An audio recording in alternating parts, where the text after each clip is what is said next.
მოგესალმებით მეგობრებო, დღეს არის 22 აპრილი და თქვენ უყურებთ პოდკასტს კულტურა ავტორიტარიზმის მიჯნაზე.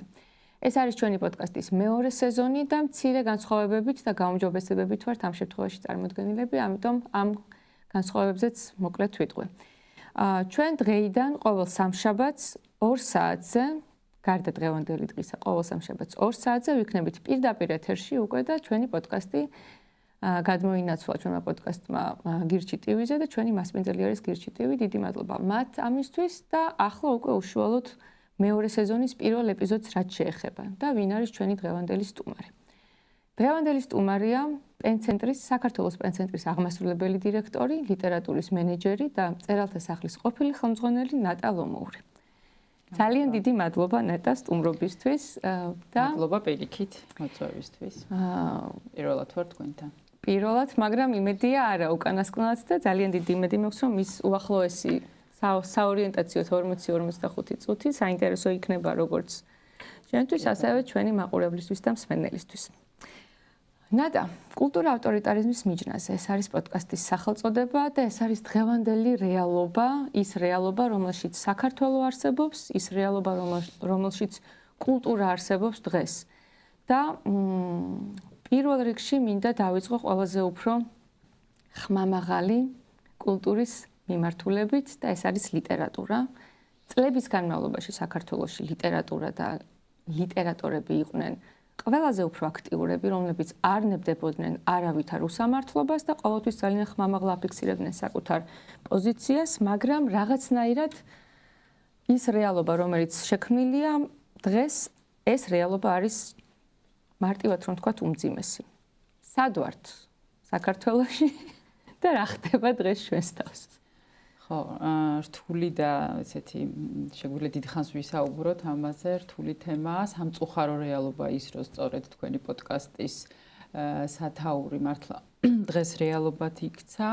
იცით რა, კულტურის სფეროს ყოველთვის ებრძოდა ავტორიტარული რეჟიმი, დიქტატორები, ეს არ ახალია და არა მხოლოდ საქართველოში, ცხადია, მთელ მსოფლიოში ამის უამრავი მაგალითი გვაქვს. უბრალოდ ძალიან დასანანია, საწყენია, გასაბრაზებელია, რა ვიცი, აღმაშფოთებელია ის ამბავი, რომ ჩვენი არც თუ ისე შორეული წარსული ამის ესეთი ბევრი მაგალითები გვაქვს, ხო? ჩვენ არც თუ ისე შორეულ წარსულში კონკრეტულად როგორ ებრძოდნენ სიტყვას, თავისუფალ სიტყვას, აზრს, ხელოვნებას, ლიტერატურას ასე შემდეგ. ეს იყო, ხო, როდესაც აი დავკარგეთ დამოუკიდებლობა, კიდევ უფრო შორს რო არ წავიდეთ, ესეთი ჩვენი მართლა აი უკანასკნელი დეკადის მოვლენებით საკმარისია ახლოს იყო ეს ყველაფერი. და როგორ სავალალოდ დასრულდა, ხო, ეს ყველაფერი განსაკუთრებით 30-იანი წლები, წინა საუკუნის 30-იანი წლები, როდესაც ფაქტიურად ერთ-ერთი პირველი აი ესეთი წმენდა და რეპრესიები შეეხო სწორედ ლიტერატურას, მაშინაც ასე იყო და ჩვენ გვყავს ახლა იცით რა, ახლა ესე ყველა ქართველმა იცის ის რამდენიმე ადამიანი, რომელიც შეეწირა, თქვა 36-37-38 წლების რეპრესიებს, ხო, მაგრამ მე მივხვდი, რომ დაახლოებით 15 წელზე მეტი შეიძლება ესე ვერ ჩამოითვალოს, თუმცა 200 მწერალი იყო, რომელიც შეეწირა ამ წლებს, საბჭოთა ტერორის წლებს, ახლა ყველა, როცა 200 ვიძახით, ყველა დახვრეტილი არ იყო, ზოგადად რეპრესირებული, ზოგი გადასახლებული, შემდეგ დაბრუნებული, მაგრამ ზოგადად ეს ციფრი იყო სამწუხარო და ეს ჩვენ ძალიან ისე ვიწვნიეთ, ხო, იმიტომ რომ საშინლად, იმიტომ რომ მაშინ თითქმის გაქრა მთელი ჩვენი რა ვიცი, ინტელექტუალური აზრი, ვინც იყო და ვინც რაღაც აზრის მაფორმირებელი რაღაცას წარმოადგენდა, ვინც იყო მაგალითი ჩვენთვის და მეორე მხრივ დღეს აი პარლამენტში ვინც ზის და ვინც ამ კანონებს აწერს ხელს და შემდეგ მთავრობაში ვინც ამ გადაწყვეტილებებს იღებს, შეიძლება დღეს პავლო იაშვილი და ტიციან ტაბიძე პირდე ეკეროს როგორც, მაგრამ ეს ხო ამასაც ხო შეგვარჩიეს ხო ჩვენ აი ამ რაღაც ფარისეულობას. ზუსტად იმ ღირებულებებით პოზიციონირება, რომელსაც სინამდვილეში თავად ვეებრძვიან პირველ რიგში. სულ რო ხა ბევრი რო არ გამიგრძელდეს, თუნდაც ალბათ ბევრმა იცის ის, რომ ტიციან ტაბიძის ესეთი ოფიციალური ბრალი რა იყო, რომ ის იყო საფრანგეთის სახელმწიფოს აგენტი. უცხოელი აგენტი. ხო, და ამიტომ მიუხედავად იმისა, რომ ჩვენ დღეს ვიცით რა რეალობა და თქვათ რა კონტექსტში შეიძლება ჩვენ მე მაგალითად ცოტა ხანში აგენტი გავხდე და დამიძახონ და ვიცით მოცემულობა და ეს სინამდვილეში ვიცით რა ფარსიც დგას ამის უკან ემოციურად და ფსიქოლოგიურად მაინც რთული ამბავია ხო ამაზე გასამყარებლადაც რთულია არათუ გასააზრებლად ამიტომ ესე ცოტა შორიდან გამომივიდა პასუხი მაგრამ რეალურად გამოდის რომ ჩვენმა საზოგადოებამ თუ ჩვენმა მთავრობამ ალბათ უფრო მთავრობამ ვერაფერი ვერ ისწავლა ჩვენივე შეცდომებზე ვერ ისწავლა და როდესაც დაიწყო ახალი ტალღა რეპრესიების მე ვიტყოდი რომ ეს უკვე ფრანკფურტის წიგნის ბაზრობამდე დაიწყო და შემდეგ გაგრძელდა იმ ცნობილი მოვლენების თქვათ წიგნის ცენტრის დახურვის ზვიად რატიანის დევნის ეს პირველი ნაბიჯები იყო ხო ეს ამის შემდეგ და შემდეგ უკვე მწერალთა სახლის ერთხელ ეს გაფართოვდა რეპრესიები რასაკვირველი აი დაიწყო სხვათა შორის ისევ წერლობით ისევ ლიტერატურით და მეცნიერებით, ხო, მუზეუმებით. ანუ აი მეცნიერებაც არის, ხო, ჩემთვის ერთ-ერთი ყველაზე მძიმე დარტყმა იყო, აი როდესაც მუზეუმებს დაარტყეს, იმიტომ რომ ეს არის სწორედ განვითარების სინონიმი ჩემთვის კი არა ზოგადად ხო ადგილის სივრცე რომელიც რაღაც წარსულის აწყოს და მომავლის ერთიანობას გვთავაზობს ერთ კონკრეტულ სივრცეში ხო ამითი დაიწყო მე ვფიქრობ რომ საკმაოდ ხისტი პასუხი მიიღეს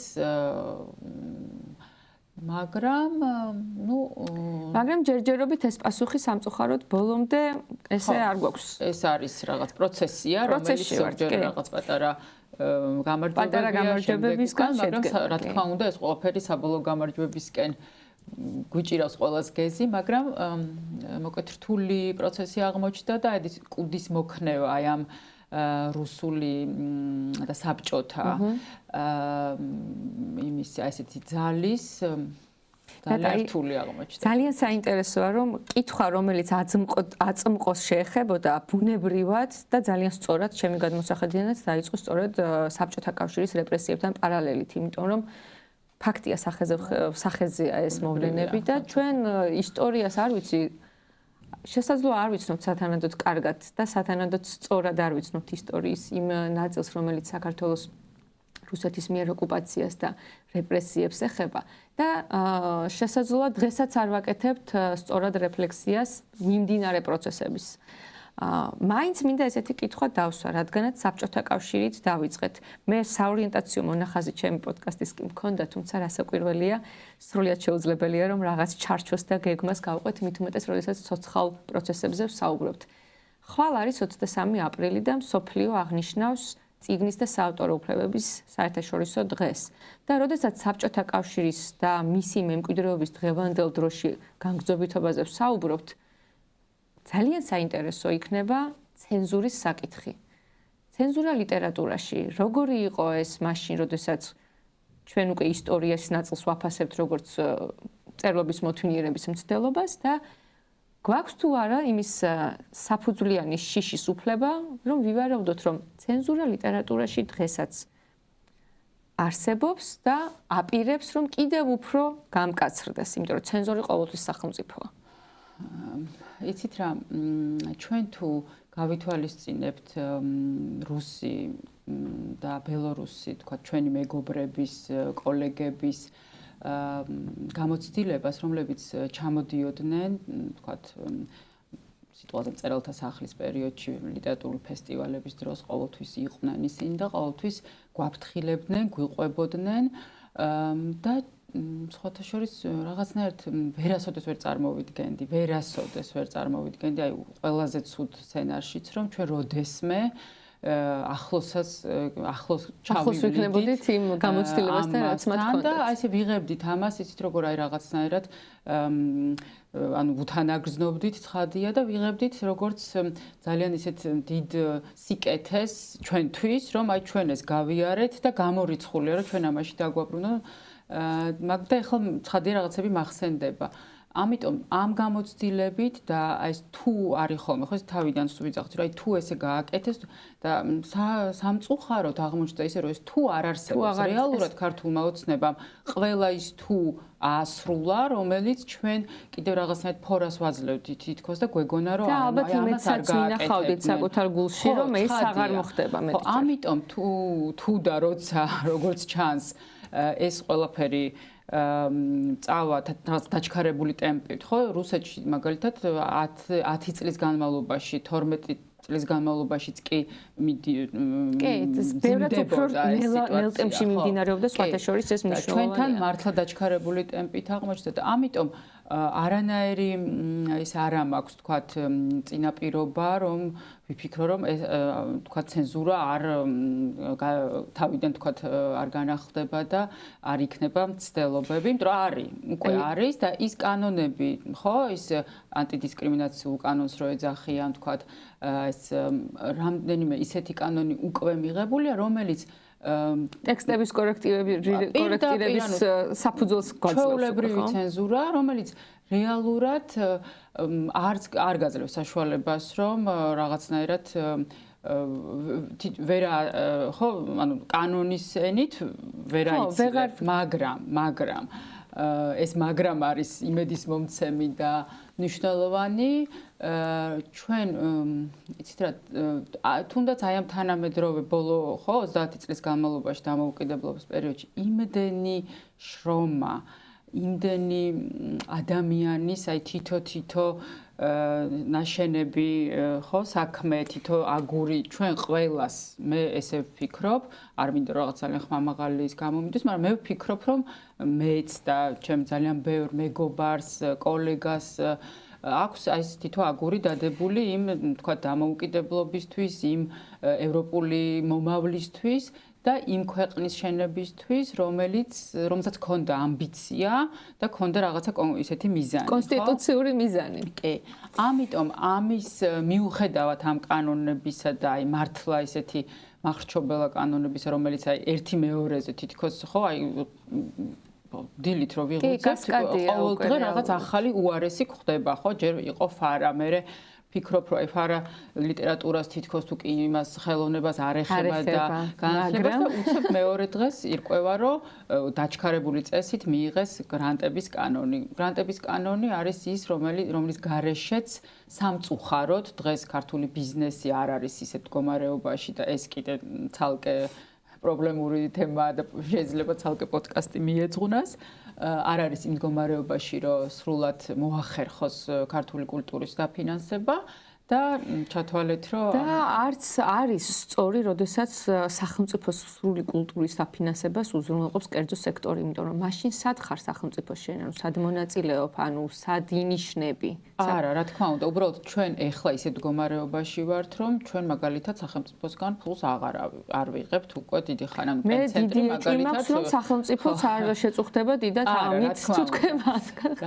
ამიტომ მოცემულობიდან გამომდინარე ვიძახი, ხო? და ამიტომ ეს ცენზურა კანონი ცენზურის შესახებ ძალიან მძიმედ აისახება თუ დავემორჩილეთ კინოში, ლიტერატურაში, ყველა ხელოვნებაში, ამიტომ ამას ჩვენ მე ვფიქრობ, რომ უნდა უპასუხოთ ლოზუნგით, რომ ხელოვნება ზოგადად ხო არის თავისუფალი და დამოუკიდებელი. ეს უნდა იყოს ჩვენი ძალიან მტკიცე რაღაც ესეთი აზრიც და ქმედებაც. ნატა, აი ეხლა თქვენი მხრიდან შესაძლოა ეს მოკრძალებულობის ნაწილი იყო და არ აღნიშნეთ, მაგრამ მე ძალიან კარგად მახსოვს პერიოდი, როდესაც მწერალთა სახლი ფაქტობრივად დანგრეული, ანუ არქიტექტურულადაც კი არ ფუნქციონირებდა. და ძალიან კარგად მახსოვს რა გამოიარა იმ პერიოდში იმ ადამიანებმა რა გამოიარეთ იმ გუნდმა რომელიც იქ მუშაობდით დილიდან ღამემდე და ძალიან გულდასაწყვეტია, რომ ის ინსტიტუცია, რომელიც საქართველოში იყო ერთ-ერთი შუქურა ნამდვილად თავისუფალი სიტყვის, იმ ისეთი სივრცის, რომელშიც ყველას თანასწორად და თანაბრად ეთმობოდა ადგილი იმ ადამიანებს, ვინც ლიტერატურაში საკუთარ თავს ხედავდნენ, ეს ინსტიტუცია დღეს აბსოლუტურად იმის რადიკალური განსხვავება, რასაც ის წარმოადგენდა მაშინ სანამ სახელმწიფოც და დარგიც ვითარდებოდა დასავლეთის მიმართულებით. ძალიან მოკლედ მინდა რომ გაიხსენო, როგორც ძალიან არ მინდა რომ რაღაც სენტიმენტალური მომენტები დავუშვათ, მაგრამ მნიშვნელოვანია ვიცოდეთ, ყოველთვის მნიშვნელოვანია ვიცოდეთ, მე ამას ხშირად ვამბობ, საიდან მოვდივართ, სად ვიყავით. რისი შესაძლებლობები გქონდა და იმ განვითარებით, რაც მანამდე იყო, დღეს სად უნდა ვიყოთ და სამწუხაროდ სად ვართ. როგორც მწერალთა სახლის ხელმძღვანელს რა შეგიძლია რომ დღეს გითხრა. იცით რა, ეს რეალურად დამოუკიდებელი ინსტიტუციები არის ძალიან ისეთი კარგი სახე ქვეყნის მდგომარეობის, ასახავს ზუსტად ნებისმიერ კულტურული ინსტიტუციაც კი, სხვაზე რომ არ ვისაუბროთ, თქვათ რა ხდება იმ დროს ქვეყანაში და თვითონ მწერალთა სახს მე ცოტა უცნაური ბედიც აქვს, რაღაცნაირად ცოტა ნახევრად მისტიური, იმიტომ რომ ხშირად იდევნებოდა.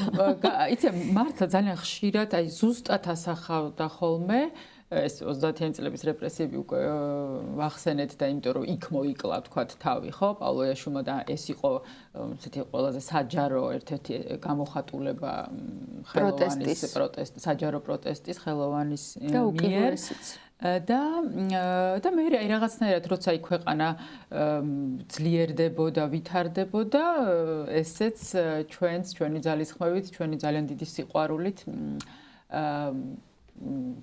ვითარებდით და ვაძლიერებდით ამ ინსტიტუციას. მართლა გასარემონტებელი შენობა მახსოვს. კი, ეს და თან ეს როგორ კეთდებოდა მე, ავთენტურობის როგორი დაცვით, კონცეფციის როგორი გააზრებით. ცხადია, იმიტომ რომ აქ იყო ძალიან ისეთი გუნდი შეკრებილი, რომ საუკეთესო რესტავრატორები, საუკეთესო ხელოვნებაცოდნეები, რა ვიცი, ყველა იმ დარგის საუკეთესო სპეციალისტი და კეთდებოდა. იცით რა, თავარი იყო ის, რომ რაღაცა მიზანი იყო ყოველთვის, ერთი პერიოდი იყო ეს ქართული ლიტერატურისთვის იყო 2018 წლის ფრანკფურტი და აი ამის გარშემო თითქოს რაღაცა ვერთიანდებოდით. ყველა მიუხედავად იმისა, რომ თქვა ჩვენი კონკრეტულად ჩვენი თემა არ იყო და მაშინ ფუნქციონირებდა წიგნის ეროვნული ცენტრი, მიუხედავად იმისა, რომ ცხადია ყველანი ვიყავით ჩართული, ხო, ამ პროცესში და ყველა ვემზადებოდით. მაგრამ ზოგადად მწერალთა სახს მაშინ რა ქონდა ეს ფუნქცია, რომ მის გარშემო იწყებოდა, ვითარდებოდა ეს ადგილობრივი ლიტერატურული პროცესების და საერთაშორისო ლიტერატურული ფესტივალი, რეზიდენციები, მთარგმნელობითი ვორქშოპები და როდესაც დღეს ჩვენ საუბრობთ ამ პროცესზე, ეს პროცესი სამწუხაროდ არის გაჩერებული და ძალიან სამწუხაროა ის, რომ რეალურად შეიძლება ამას ისეთი ეფექტი ქონდეს, რომელიც ძალიან შორს მიმავალი, ცუდი და დამაზიანებელი ეფექტი, იმიტომ რომ როდესაც ძალიან დიდი ძალისხმევა წყვეტის მომენტი რას აზიანებს. აი ამას ვიძახი, რომ ძალიან დიდი ძალისხმევა დაიხარჯა იმისთვის, რომ აი კონტაქტები, კარგი სახელი, სანდო პარტნიორი, ხო, ეს ყველაფერი ამას წლები ჭირდება, ხო, ამის აშენებას. იმას რომ სასურველი იყო საქართველოში ჩამოსვლა, რომ მწერალთა სახლის სასურველი პარტნიორი იყო ნებისმიერი საერთაშორისო ორგანიზაციისთვის, პროექტისთვის, ფორუმისთვის და ასე შემდეგ, ხო?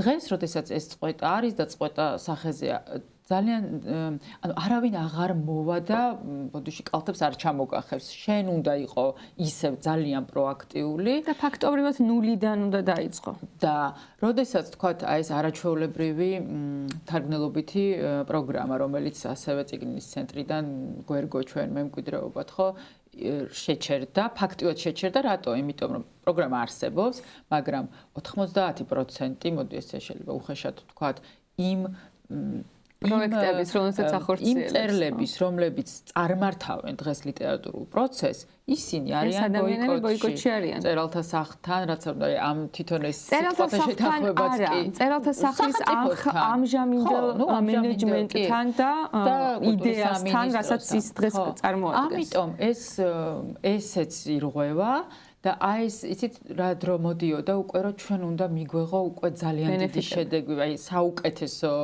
ბენეფიტები, კი ბატონო, იმ პროცესიდან ფრანკფურტის მერე სხვადასხვა თარგმნელობის მოსავლის აღების პერიოდი მოდიოდა. ნამდვილად და ეს არ არის, იცით რა, მარტო თარგმანი ხო არ არის. ეს არის თქვათ როგორც ლიტერატურის მენეჯერი, აი ინდუსტრია როგორია ეს საინტერესო და პროცესი.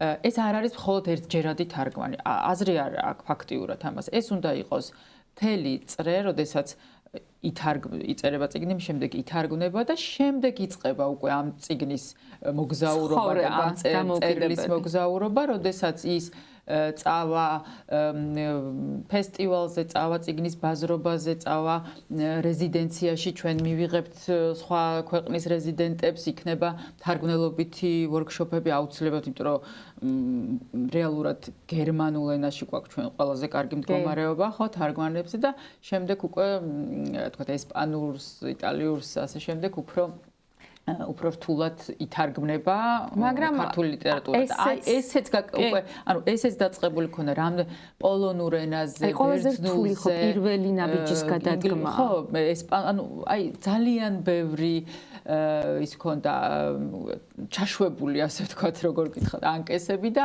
ამის ყველაფრის შედეგები უნდა მოგვემკო და აი ეს ის წლებია, როდესაც ეს შედეგები უნდა მოგვემკო და ასე ხდება სხვა სფეროში და ზოგადად მთელი ქვეყანა ძალიან კარგი პარალელია სხვაგანაც რა ხდება, ხო? ეხლა არის ეს გაჩერებული და შეიძლება ისეთი, ცხადია ადგება ზიანი, ძალიან გულდასაწყვეტია, იმიტომ რომ მე ვფიქრობ, რომ ქართულ ლიტერატურას ხმამაღალი ხმა აქვს თანამედროვე განსაკუთრებით ეხლა, იმიტომ რომ თანამედროვე პროცესებით ინტერესდება მსოფლიო, თორე არაფერი საწინააღმდეგო არ მაქვს, თქვათ, ახლა ლონდონის წიგნის ბაზრობაზე და პარიზში, აი ბოლო წელს რო იყო იონე ზოსიმეს კი, უბრალოდ ჩვენ უნდა შეგვეძლოს ვიამაყოთ როგორც წარსულით, ასევე აწმყოთ. ეს ცხადია და ყოველთვის იყო ჩვენი პოზიციაზე და ჩემი პირადადაც ყოველთვის იყო და ამაზე ვერც არ არსებობს ადამიანი რომელიც ამაზე და ფაქტები არსებობს ახლა ანუ ეს ხო პირველი შემთხვევა არ არის მუზეუმი გავხსენით რეპრესირებული ბაზრობაზე მაგალითად ეს ხო პირველ წელს არ წასულან ხო ეს ხო პირველად არ წავიდნენ და არსებობს მთელი ტრადიცია აი მინდოდა თანამედროვეც უნდა იყო აუცილებლად წარმოდგენილი და ცხადია ის ჩვენი ტრადიცია და ის კულტურული და ლიტერატურული მემკვიდრეობა რომელიც გვაქვს ამის გარეშე გამორიცხული მაგრამ კარგი არის და სწორი არის, როდესაც არის ორივე ისე წარმოდგენილი, როგორც ეს დღეს ევროპულ სახელმწიფოს შეესაბამება და იმ სახელმწიფოს, რომელსაც ნამდვილად კულტურულად საკუთარი თავი და საკუთარი სიტყვა ზუსტად ევროპული ცივილიზაციების გვერდით აქვს ნათქვამი. ძალიან მინდოდა მე თვითონ მივსულიყავი ამ კითხვამდეც და ლონდონის წიგნის ბაზრობა ახსენეთ უკვე და პარიზის წიგნის ბაზრობა ახსენეთ. პირდაპირ ვიტყვი, რომ ძალიან მწვავე რეაქცია მქონდა მე პირადად, როგორც ერთ ადამიანს, ერთ ინდივიდუალს, რომელსაც ასევე შეხება ქონდა წარსულში ლიტერატურასთან და განსაკუთრებით საფესტივალო ნაწილთან. ძალიან მძიმეთი მოქმედა იმ სურათმა, რაც ფაქტებით დადასტურდა. ავიღოთ ლონდონის წიგნის ბაზრობა, რომელში მონაწილეობად სახელმწიფოს არც მეტი არც ნაკლები 226,000 ლარი დაუჯდა. ეს არ არის შესაძლოა დიდი თანხა და ეს შესაძლოა არ იყოს მაქსიმუმი თანხა, რისი დახარჯვაც შეიძლება, უბრალოდ ჩვენ არ უნდა დაგვავიწყდეს ამ თანხით რას ვეუბნებით ლონდონის წიგნის ბაზრობას და თანამედროვე ლიტერატურულ სამყაროს, როგორ პოზიციონირებთ, ვინ მიყვავს, რა მიგვაქვს და სად ვნიშნავთ საკუთარ თავს მსოფლიო ლიტერატურულ რუკაზე. აი თუ მიადევნეთ თვალი თუ ქონდა შესაძლებლობა, იმიტომ რომ უამრავი მიმდინარე პროექტი და უამრავი მიმდინარე პრობლემაა პლუს ლონდონის წიგნის ბაზრობაზე ეგრეთ წოდებულ ეროვნულ სტენდს, რომელსაც მე სამთავრობო სტენდს ვეძახი და არა ეროვნულ სტენდს, იმიტომ რომ იქ ვინც იყო წასული ის ხალხი სამწუხაროდ ეროვნულ სტენდს არ წარმოადგენდნენ. როგორ შეაფასებდი ამ წლევანდელ პროექტს? ხო, ლონდონის წიგნის ბაზრობა სხვათა შორის ალბათ ყველაზე ისედაც ყოველთვის იყო საკმაოდ ხარჯიანი, თუმცა არ ამგონია, რომ ასეთ თანხებზე არასოდეს არ გავსულვართ. მან რა მე შემიძლია შეგახსენონ და იმიტომ რომ 83,000 ლარი იყო ბოლოს ლონდონის წიგნის ბაზრობაზე ეროვნული სტენდის პროგრამის მთელი პროექტი. ხო, ნუ ახლა მე ძალიან დიდია სხვა. ჩემ კიდე რაღაცა სხვანაირად მე მოულიდებლად შემიძლია ვთქვა, კი. შედარებები და ცხადია, მეტიც შეიძლება და როდესაც არის პირიქით იცით არის, მე სულ ვითხოვდი მეტ ფულს. ეს სწორია, როდესაც დარგის განვითარებაზე ხარ ორიენტირებული, ფული არასდროს არ არის ზედმეტი, უბრალოდ რას აკეთებ. ხო, არასოდეს არ იყო საკმარისი, ანუ სულ იყო პრობლემა და ყოველთვის თუნდაც იმ ყველაზე საუკეთესო პროგრამისთვის, ხო, ეს თარგმნელობითი სუბსიდირების პროგრამისთვისაც იყო აპიკები გამოყოფილი 300,000 ლარი იყო თორსები მთელი წლის განმავლობაში და მაინც როგორ ხერხდებოდა დაახლოებით 20 წიგნი წელიწადში მაინც ითარგმნებოდა ქართულიდან და პირიქითაც. ამიტომ ფული არასოდეს არ არის ჩვენ ქვეყანაში კულტურისთვის საკმარისი და ძალიან კარგია, როდესაც არის ეს უბრალოდ აქ უნდა ნახოთ ამის შედეგი, უნდა იყოს უკუგება და ეს უნდა იყოს ეფექტურად დახარჯული ფული და ამას უნდა მოყვებოდეს შედეგი. ამის გაზომვა შეიძლება იმითი ძალიან კონკრეტულად ხო რამდენი წიგნი ითარგმნა ძალიან მარტივია საავტორო უფლება გაიყიდება რამდენი წერალი კიდევ შემდეგ იქნება საინტერესო და თქვათ თუნდაც სხვა მიწვეული და ასე შემდეგ ამიტომ და ის პროგრამა ვახსენე უკვე ერთხელ ის პროგრამა რაც იყო ეს არასახავდა ქართულ თანამედროვე პროცესს წიგნის ბაზრობები ამისთვის არის მოგონილი. ქართული კულტურის დღეები შეგვიძლია მოვაწყოთ ნებისმიერ დროს. ხო, და სხვა კონცეფცია, მაგრამ როდესაც ვლაპარაკობთ წიგნის ბაზრობაზე, ეს არის უცოდინარობა უბრალოდ ამ სფეროსი და ამ თემის, როდესაც მიდის ის პროგრამა, რაც მიდის. და განსაკუთრებით აი წიგნის ბაზრობებსაც მანდაც ხო თითქოს ორი მიმართულება შეგვიძლია გამოვკვეთოთ. ლიტერატურის ფესტივალი თქვათ და წიგნის ბაზრობა. აქაც არის კონოტაციული სხვაობა. ანუ ლიტერატურის ფესტივალზე კიდე მესმის, თქვათ, შენი წარსულით იამაყო და აჩვენო რომ აი მე მიხეილ ჯავახიშვილიც მაქვს და ივა ფეზუაშვილიც მყავს დღეს, მაგრამ წიგნის ბაზრობაზე, სადაც ცოცხალი ავტორის ნამუშევარი უნდა გაიტანო. წიგნის ბაზრობა არის ცოცხალი ავტორების ფორუმი, ნამდვილად ცალსახად.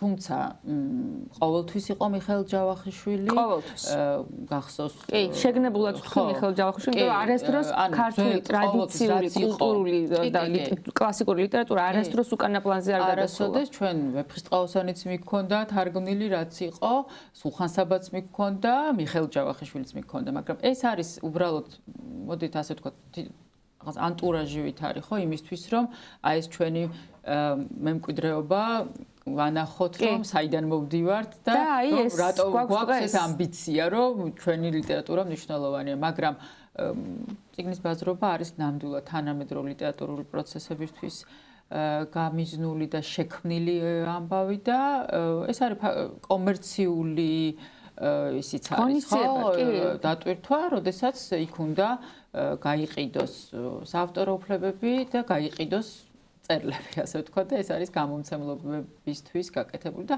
კიდევ ერთს დავამატებ, მე როგორც მახსოვს წერალთა სახმა დღევანდელმა თქვა, რომ ჩვენ ფრანკფურტის წიგნის ბაზრობაზე აღარ მივიღებთ მონაწილეობას და ნუ მოდით ისე ვთქვათ, რომ ეს ძალიან არასწორია ქვეყნისთვისაც, იმიტომ რომ ამ სფეროში ფრანკფურტის წიგნის ბაზრობაზე უფრო დიდი რამ არ არსებობს. ხო, უნდა იყო აუცილებლად ფრანკფურტში და შემდეგ უკვე იმის მიხედვით რისი თავი გაქვს, რა ფული გაქვს. მაგალითად შეიძლება იყო ან არ იყო პარიზის წიგნის ბაზრობის ფესტივალზე. თუმცა ჩვენ მაგალითად მე როგორც ვიცი, ფრანკფურტის შემდეგ ქონდა 20-24 წლის პარიზის ციგნის ბაზრობაზე შეთავაზება, რომ ყოფილიყავით მასპინძელი ქვეყანა, ჩვენ დავიწყეთ ამისთვის მზადება და პროცენტულად მახსოვს, რომ ვცდილობდით უფრო მეტი ფრანგული თარგმანი დაგვეფინანსებინა, შემდეგ ქართულ კულტურას მოევლინა თეა წულუკიანი და ყველაფერი გაჩერდა და როდესაც ვუთხარით ჩვენ რომ აი ვთხოვეთ დამატებითი ფული, იმიტომ რომ ჩვენი ბიუჯეტი, წერალთა სახლის ბიუჯეტი ამისთვის საკმარისი არ იყო, მან გვითხრა რომ არ გვაქვს ფული ამისთვის. მე პანდემია იყო უკვე დაწყებული და ისეც რაღაც ცებმა გადაიწია და მაშინ ვთქვით რომ მაშინ 20-25-ზე დავიწყებთ მოლაპარაკებას, იმიტომ რომ მანამდეო ევროპალია გვაქვს და არა გვაქვს ფული და მაშინ გვითხრა რომ მე 25-ში აღარ ვიქნები მინისტრი და საერთოდ აღარ მაინტერესებს რა იქნება და ასე ჩაიშალა ეს პროექტი, იმიტომ რომ ეს ძალიან საინტერესო ფაქტია ზოგადად მინისტრი, რომელსაც არ აღელვებს მის შემდეგ რა იქნება და როგორ განვითარდება. კი, მის შემდეგ შესაძლებელია რომ ქვაქვაზეც აღარ დარჩეს. ნატა, ძალიან მნიშვნელოვან ნაწილზე მინდა რომ ვისაუბროთ, ცოტა კიდევ უფრო იმის მიუხედავად რომ უკვე ნაწილობრივ კარგად გაიშალა ეს თემა. თარგმანი და უცხოური გრანტები ამ შემთხვევაში. და იმ კონტექსტში ვისაუბროთ თუ შესაძლებელია ვიზა ლიბერალიზაციის შეჩერების ან გაუქმების ძალიან მაღალი ალბათობა არსებობს, ჩვენ ამაზე ვსაუბრობთ, საზოგადოება საუბრობს ამაზე, რას გამოიწვევს აი ვიზა ლიბერალიზაციის შეჩერება ან გაუქმება და განსაკუთრებით როგორ აისახება ეს თქვათ საერთაშორისო გრანტების და თარგმანების ნაწილში. ცით რა ეს ალბათ რაღაც ორ ნაწილად შეგვიძლია ვისაუბროთ, იმიტომ რომ გრანტებით, როგორც თქვით, აი მიმდინარე პროექტებიც კი ეხლა აი პროცენტულად როგორი იყო ხოლმე შეფარდება?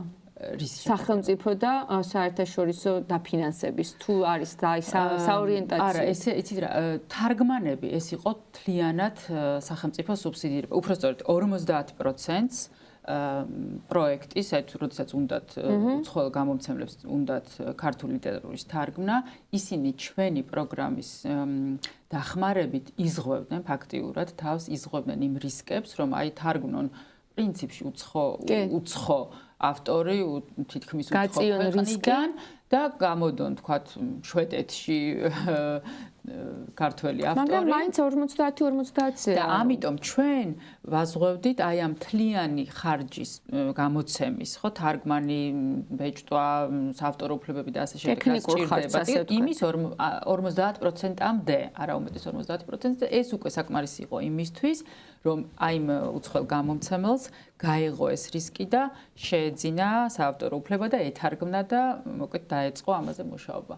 დღეს როგორც გითხარით, თქვათ, ის ავტორები, რომლებიც ყველაზე მეტად აინტერესებთ ამ უცხოელ გამომცემლებს, ესენი თითქმის უკვე ვეღარ იღებენ ამ გრანტს და სამწუხარო აქ არის ის, მე როგორც კონკრეტულად უკვე პენ-ცენტრის სახელით ვიძახი ამას, რომ ეს არის ერთ-ერთი ყველაზე დიდი დარდი ჩემი და პრობლემა, იმიტომ რომ კანტიკუნტად ითარგმნება, ეს არის ისევ აი ეს ინერცია იმ ძველი წლების, როდესაც კონკრეტულ გამომცემლებს რომლებიც აქვთ კონკრეტულ საგამომცემლო სახლებთან, ქართულთან და თვითონ ავტორებთანაც კი, მაგრამ ეს არის ზღვაში წვეთი.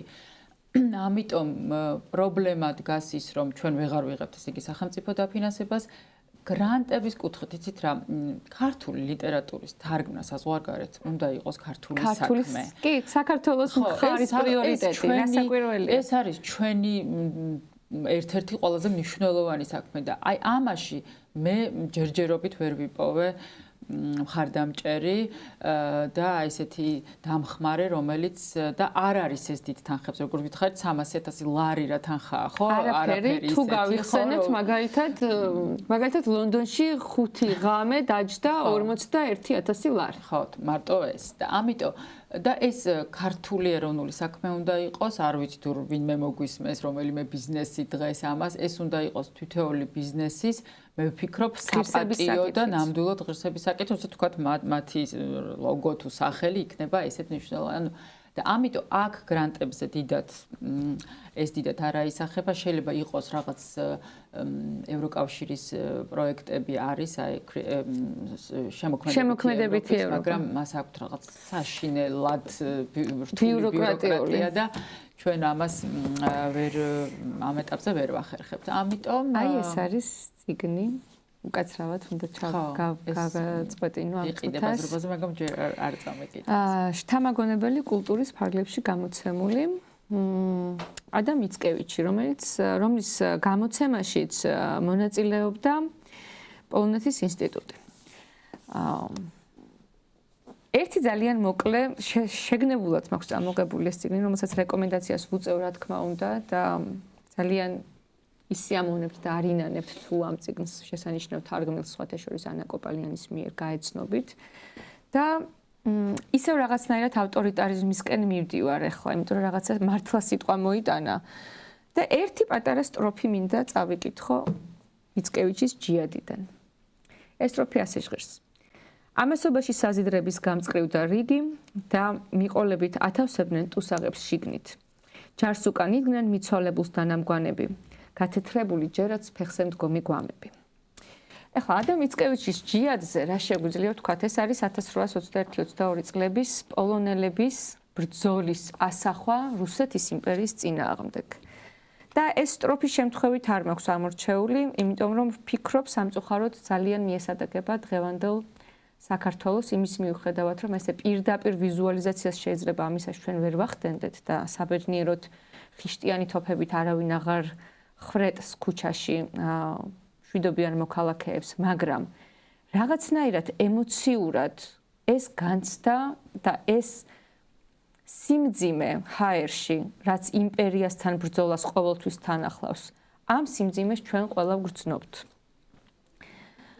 არ ვიცი, არის ლიტერატურა სარკე, რომელიც რეჟიმს აჩვენებს საკუთარ სახეს და სწორედ ამის გამო არის რეჟიმის დარტყმის პირველი ადრესატი უმეტეს შემთხვევაში. აუცილებლად.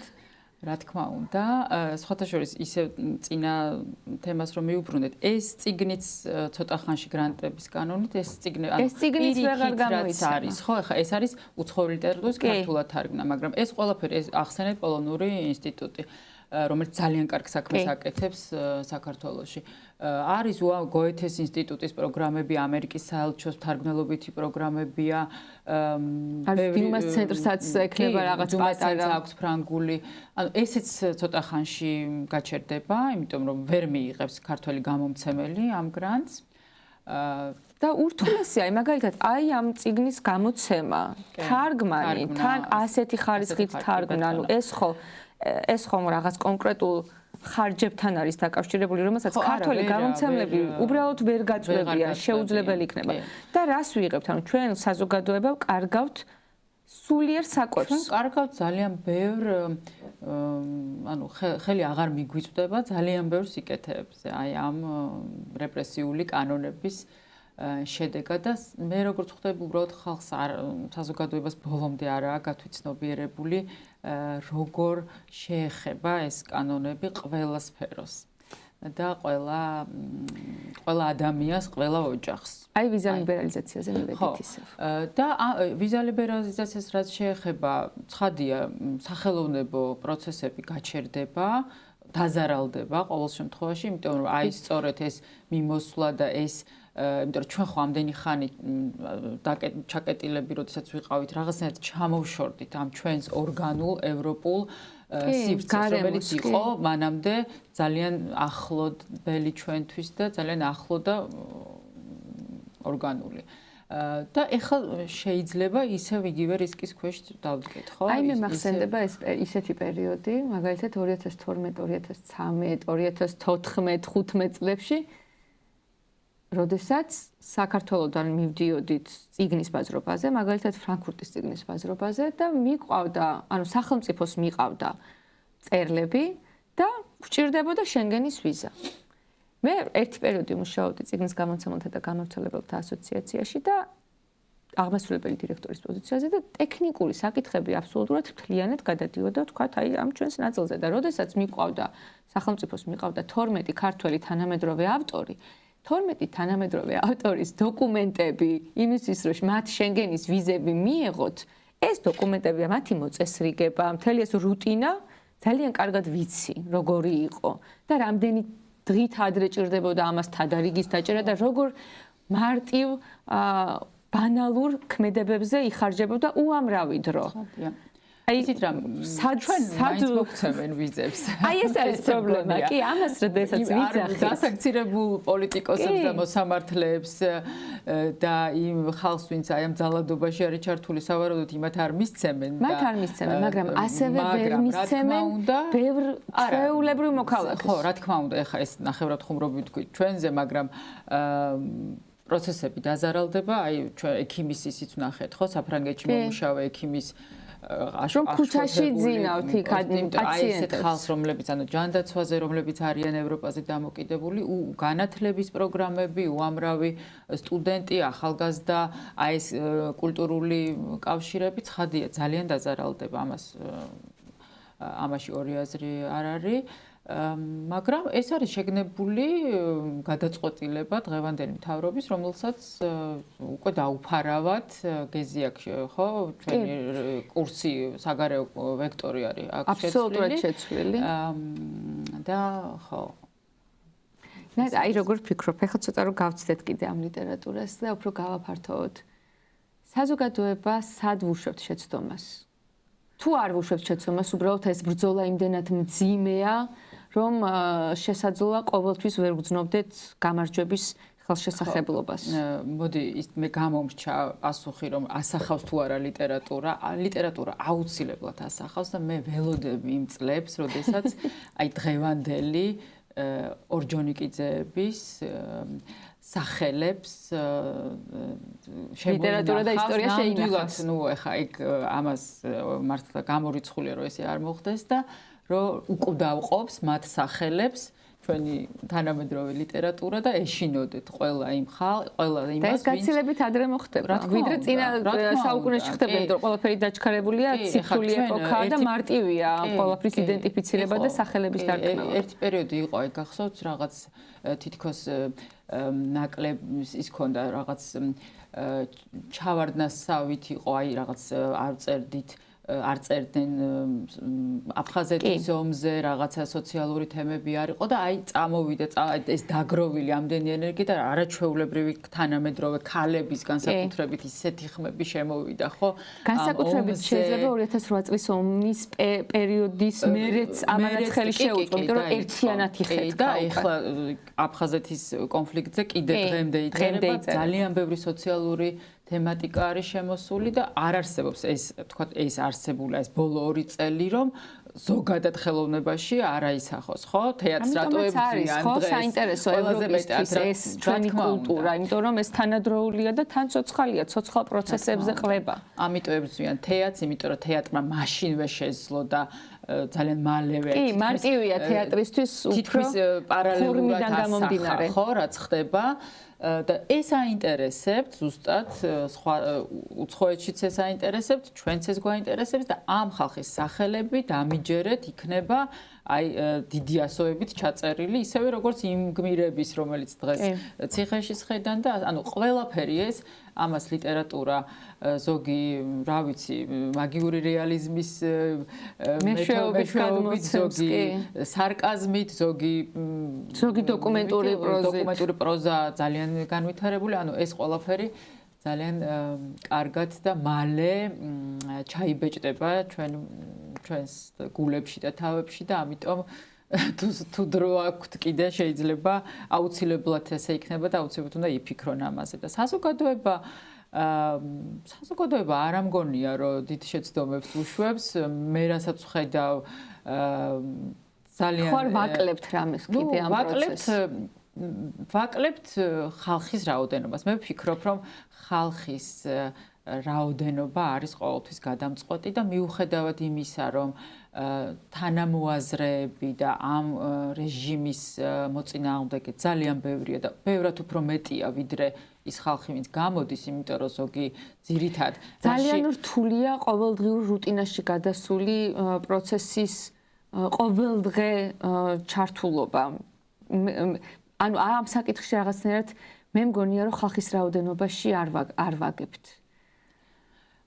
უბრალოდ არ ვიცი, მაინც აი თვითრეფლექსიის ნაწილში ვარ ახლა ამ წუთას სიმართლე რომ თქვა, არ ვიცი.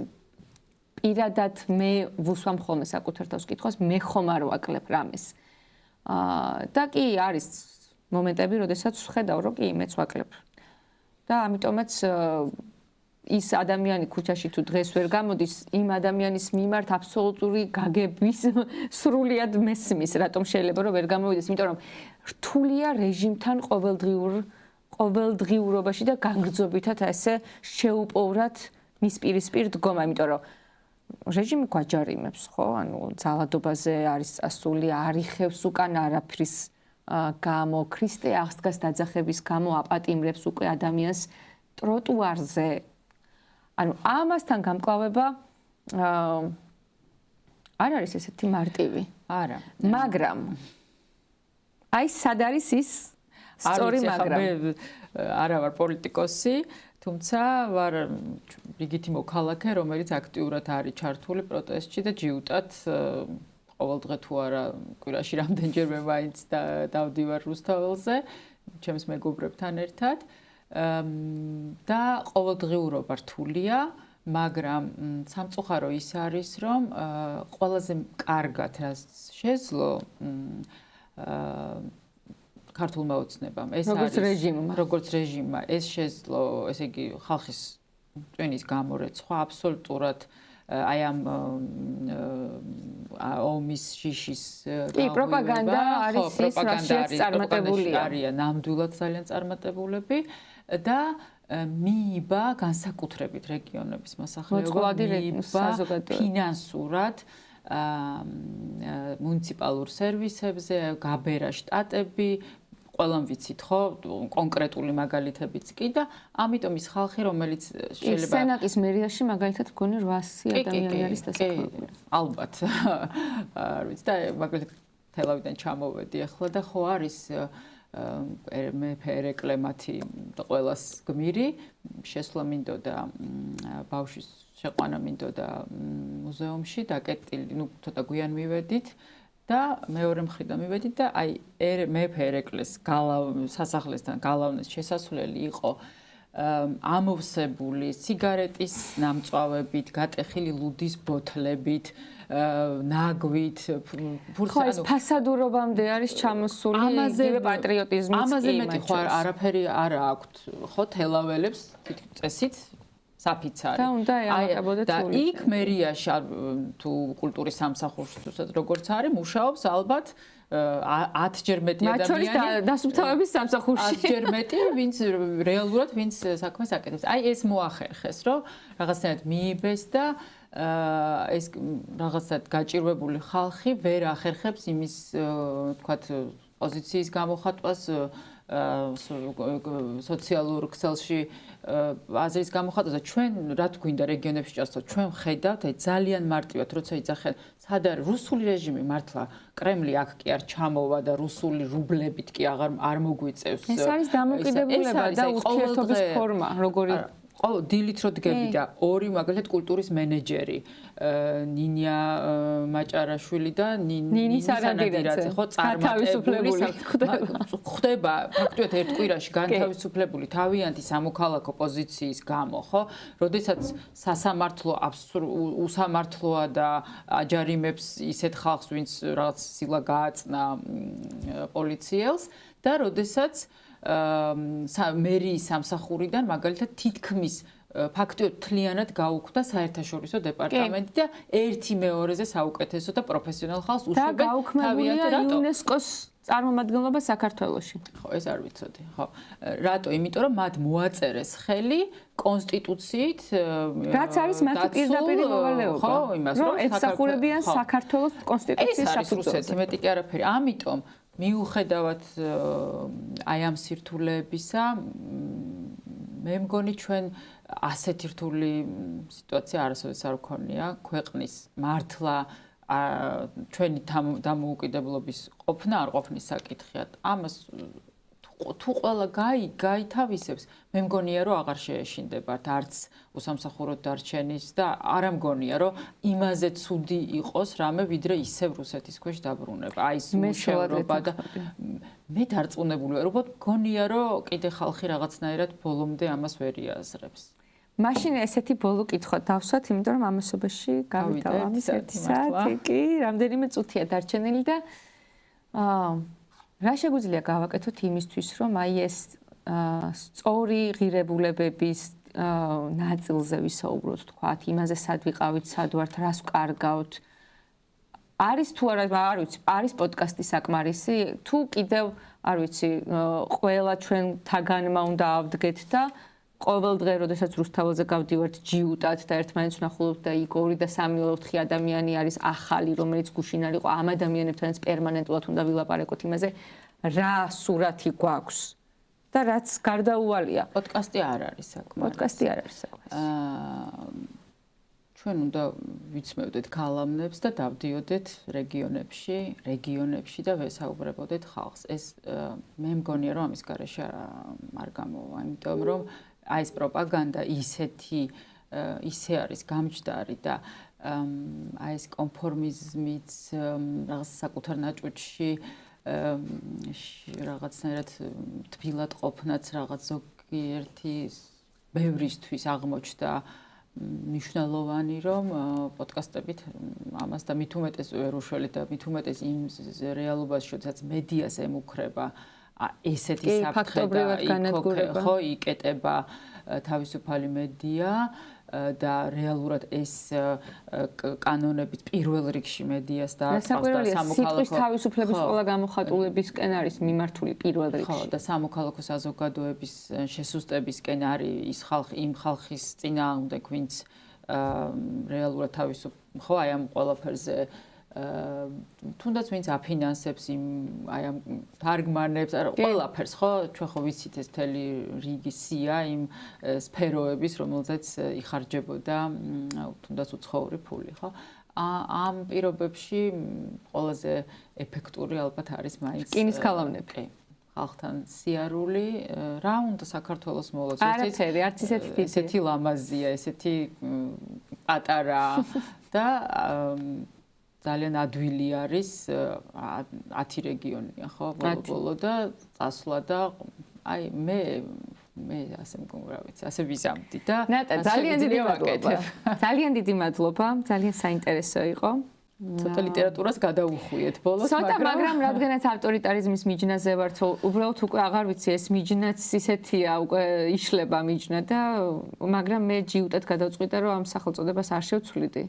იმის მიუხედავად, რამდენად შორს შეიძლება რომ ეს მიჯნა გადავიწიოს ავტორიტარიზმიდან უკვე დიქტატურისკენ, მაგრამ ძალიან ბევრია სამუშაო და ძალიან დიდია სინამდვილეში იმედიც, რომ ჩვენ გავიმარჯვებთ, იმიტომ რომ შეუძლებელია ლიტერატურაც ეს არის, ლიტერატურის სიდიადე ამაშიც არის პირადად ჩემთვის როგორც მკითხველისთვის, რომ არ არსებობს კარგი ლიტერატურა, სადაც სიკეთე მარცხდება, ეს შეუძლებელია. და ჩვენც უნდა გვჯეროდეს, რომ სადაც სინათლეა და სადაც სწორი არის ისტორიულად დგომა, იმ მხარეს ყოფი ადამიანები არ დაუმარცხდებით ბოროტების წინაშე. არავითარ შემთხვევაში. უღმესი მადლობა.